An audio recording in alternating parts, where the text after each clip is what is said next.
Ao vivo, testando aqui. Estamos ao vivo. Olá, você do Hora, aqui é o Henrique Dourado.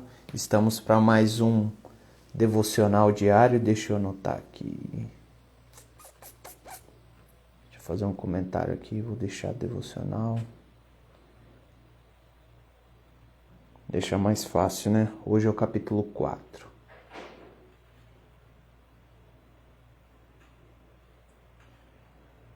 Pronto, fixei.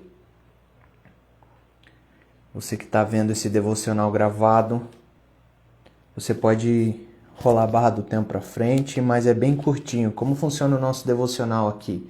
Nós estamos seguindo o Evangelho de João, um capítulo por dia. Vamos até o final. Serão então, ao todo, aí 21 capítulos, 21 dias juntos aqui. É 10 minutinhos, é bem rápido, é bem simples. Algumas informações importantes. Primeiro, o nosso devocional, nós não lemos todo o capítulo aqui ao vivo não, tá? Então, se você quer acompanhar nosso devocional, ainda estamos bem no início, hoje é o capítulo 4, então nós lemos antes o capítulo e chegamos aqui no devocional para compartilhar aquilo que Deus falou ao nosso coração, tá bom? Segunda informação importante, de acordo com o que eu disse, portanto, não é um estudo bíblico. Não vamos levantar aqui tons teológicos, nem nada disso. Nem vamos discutir tanto teologicamente o texto ali, é profundo. É mais uma leitura mesmo da Bíblia e expor aquilo que Deus falou no nosso coração de forma bem simples, tá bom? Então, se você quiser nos acompanhar um capítulo por dia, todos os dias às 10 horas da manhã, horário de Brasília, estamos ao vivo com o nosso devocional, tá bom? E eu quero já ir direto no capítulo de hoje, que ele é bem conhecido. Se você não tem o costume, eu sei que tem bastante gente que está vendo ali os devocionais gravados, porque entendemos, é claro, que não é todo mundo que está disponível aí às 10 horas da manhã, você está trabalhando, está estudando, está no curso, está fazendo alguma coisa, mas depois você vem, você dá uma olhada, é bem curtinho, tenho certeza que vai te abençoar bastante e nós oramos por você aqui no final, tá bom? Então o capítulo 4, ele é bem conhecido para quem está acostumado a ler a Bíblia, que ele conta a história da mulher samaritana, conhecido como a mulher samaritana. É uma das histórias mais conhecidas aqui que tem no capítulo 4, porém, ele conta pelo menos umas 4, 5 histórias diferentes aqui no capítulo 4. Mas eu vou dar o destaque mais comum que estamos acostumados mesmo, que é a história da mulher samaritana. Resumindo, Jesus estava com seus discípulos e ali andando, caminhando pelas cidades e de repente chegou numa cidade que não era de costume ele ir e ele encontrou uma mulher ali no poço pegando água. E a Bíblia chama, a história ficou conhecida como a mulher samaritana porque não diz o nome, e samaritana é como se fosse uma mulher carioca do Rio de Janeiro, samaritana por causa da cidade, da região que ela vivia. Então Jesus teve ali uma conversa, um diálogo com aquela mulher e assim aconteceu o resumo da história. Então eu quero dar alguns destaques, se você tem mais curiosidade ou não conhece a história, vai lá no capítulo 4 do Evangelho de João, é bem curtinha a história e muito interessante, bem simples de entender, bem simples mesmo. Eu quero dar destaque aqui para o que estamos acostumados. Onde é que está o destaque?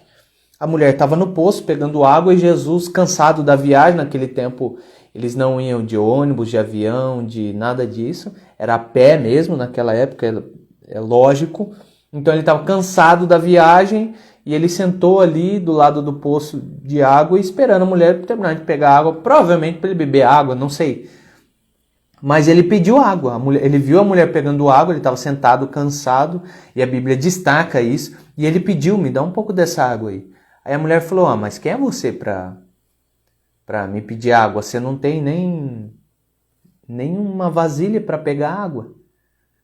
Como que você quer dessa água aqui? Aí ele vai e fala para ela, né? Se você soubesse quem é que está pedindo água e de onde vem, eu estou falando do meu jeito, tá? Estou explicando aqui do meu jeito como é a história. Então ele falou para essa mulher, se você soubesse quem está te pedindo água, era você que ia pedir água para mim. Aí ela foi mais a fundo aí, não, mas quem é você? Ó, é você que está me pedindo água, você está cansado, com sede, você não tem nem como pegar água. E você me fala que se eu soubesse quem é você, eu que ia te pedir água, sendo que eu que tenho água. Aí ele falou, quem beber dessa água aí vai ter sede novamente, vai ter que vir aqui pegar água de novo no poço. Naquela época não tinha geladeira, então a pessoa tinha que andar bastante para ir atrás de água. Aí ele falou, quem beber dessa água vai ter sede de novo, vai ter que voltar aqui para beber água. Mas quem beber da água que eu te der nunca mais terá sede, primeira coisa. Nunca mais vai ter sede. Segunda coisa, essa água vai se tornar em você uma fonte a jorrar para a vida eterna. Aí essa mulher falou, então me dá dessa água, para que eu não tenha mais sede e para que eu não tenha que vir aqui buscar água. Olha só, eu quero dar destaque para o que essa mulher acabou de falar. O que essa mulher disse? Me dá dessa água para que eu não tenha mais sede e que eu não tenha que vir aqui buscar. Ou seja, eu não quero mais ter sede. Se tiver dessa água vai ser bom demais. Eu bebo uma vez só e o resto da vida tá bom, não vou ter mais sede. E segundo, para que eu não tenha que vir aqui ter o trabalho de andar tudo isso, passar vergonha e vir aqui pegar água. Por 2 motivos ela pediu água. Só que não era disso que Jesus estava falando. Nos devocionais anteriores, eu dei alguns destaques aqui sobre, principalmente no último, que fala que quando a gente não entende Deus, porque às vezes a gente não entende o que o professor fala, o que a pessoa fala, a gente não entende numa discussão, às vezes, ou numa conversa normal que a pessoa fala. Ok, comum. Mas quando a gente não entende o que Deus fala, isso faz muita diferença na nossa vida. E por incrível que pareça, isso é comum, mas não deve ser normal, porque não é tão difícil assim entender o que Deus fala. E aqui, nesse texto exclusivamente, Jesus explicou para a mulher, porque ele percebeu que ela não estava entendendo. Ele percebeu que ela não estava entendendo quando ela disse, me dá dessa água, para que eu não tenha mais sede e que eu não tenha que vir buscar. Aí ele fala aqui, ó, no verso 14. Estamos no capítulo 4, no verso 14. Olha, aí ele percebe que ela não entende o que ele está falando e ele explica. Ele fala assim, ó, aquele que beber da água que eu lhe der nunca mais terá sede. Ao contrário, essa água se tornará nele uma fonte a jorrar para a vida eterna. Aí a mulher faz esse pedido e ele responde. Cara, cadê a explicação? Eu não sei em que versículo que tá, mas ele fala...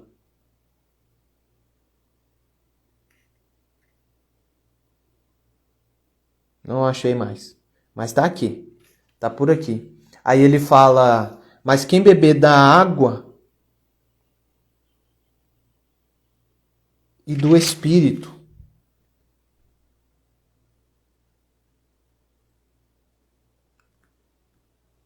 Isso, vai seguindo. Aí ele explica para ela. No meio do caminho ele explica melhor, que ele explica para ela que ele não estava falando daquela água. Daquela água, exatamente. Não é dessa água que ele estava falando. Ela fala, resumindo aqui, tudo bem, mesmo assim eu quero dessa água, me dá dessa água. Então eu quero dar destaque para outro versículo aqui, ó. Porque ela vai e ele começa a conversar com ela e ela percebe quem ele é de verdade. Que era o que ele estava falando no início. Ela começa a perceber exatamente quem ele é. E ela fala, olha, percebi, tô aqui explicando com as minhas palavras. Ela fala, percebi que você não estava falando dessa água, nem do que a gente está vivendo aqui, é muito mais profundo. É claro que você que está me ouvindo já percebeu que ele está falando de vida eterna. A água é um símbolo que ele usou na situação que eles estavam ali. Ele aproveitou daquela situação para falar da vida eterna. Essa água que ele estava usando era o exemplo da vida eterna, da água e do Espírito de Deus. Era disso que ele estava falando. E ela entendeu e falou, eu vejo que o senhor é profeta, eu quero isso. Eu quero isso. Aí ali acontece mais algumas coisas na conversa deles e ela fala, tá, mas olha... Onde é que eu tenho que adorar? O que é que eu tenho que fazer para viver essa vida? Resumindo. E ele vai e fala, aqui no verso 23 que eu quero destacar. para a gente já finalizar aqui com 10 minutos. Ele fala assim, ó: mas a hora está chegando, e de fato já chegou essa hora, em que os verdadeiros adoradores adorarão ao Pai em espírito e em verdade, pois são esses que o Pai procura para seus adoradores. Deus falou muito ao meu coração com esse versículo aqui, para resumir, para finalizar o capítulo 4 do Evangelho de João. Que os verdadeiros adoradores adorarão o Pai em espírito e em verdade. Eu quero destacar algumas coisas aqui bem simples. Como eu disse, é um texto muito fácil de entender. Você não precisa buscar muito estudo, muita explicação, muita resposta em muito lugar, não. Aqui já fala, ó. É chegada a hora, primeira coisa, a hora é agora, em que os verdadeiros adoradores, ou seja, existe os adoradores verdadeiros e os falsos. Se existe o verdadeiro, existe o falso. Se existe o tênis da Nike, existe a réplica da Nike. Se existe a bolsa da Louis Vuitton, existe a réplica da Louis Vuitton. Então ele não está falando da réplica dos adoradores. Ele não está falando do camelô dos adoradores. Ele está falando dos verdadeiros adoradores. Então, primeira coisa, a hora é agora. Segundo, em que os verdadeiros adoradores... Aí ele fala, adorarão. É claro, não vou nem destacar isso, porque estamos falando de adoração. Terceira coisa, adorarão o quê? Adorarão quem? Em que momento? Já vimos que o momento é agora. Quem? Os verdadeiros adoradores. Adorarão o quê? O Pai. Está bem claro, bem destacado aqui. Somente uma coisa ele adorará. Agora, a hora é agora, os verdadeiros adoradores adorarão ao Pai, em espírito e em verdade. 5 destaques em um único versículo. Evangelho de João, capítulo 4, verso 23. Primeiro, a hora é agora em que os verdadeiros adoradores adorarão o Pai em espírito e em verdade. E eu quero finalizar assim, porque está muito bem explicado. E no verso 24 ele finaliza, Deus é espírito. Ele ainda explicou o que ele acabou de falar, o que eu chamei dos 5 passos, 5 destaques aqui. Ele ainda explicou no verso 24. Deus é espírito e é necessário que os seus adoradores o adorem em espírito e em verdade. Então, se você puder, feche os seus olhos, que eu quero orar. Senhor Jesus, obrigado por essa oportunidade, por esse devocional, por cada vida que está vendo, que está acompanhando e que está vivendo. Nós oramos para que o Senhor nos ensine, ó Deus, a ser esses adoradores, a adorar dessa forma, porque a verdade é que na maioria das vezes nós não sabemos o que é isso. Então eu oro para que o Senhor nos ensine e faça de nós os verdadeiros adoradores, conforme diz a tua palavra, para que o seu nome seja adorado e glorificado sempre. Senhor, eu peço e oro para que o Senhor abençoe cada vida aqui nesse projeto, cada criança, adolescente, adulto, jovem, vovô, vovó, abençoe cada família, cada pessoa. Eu oro pela nossa cidade, pelo nosso país, pelo nosso mundo em que estamos vivendo. E nós te agradecemos e declaramos que confiamos em Ti, em nome de Jesus. Amém.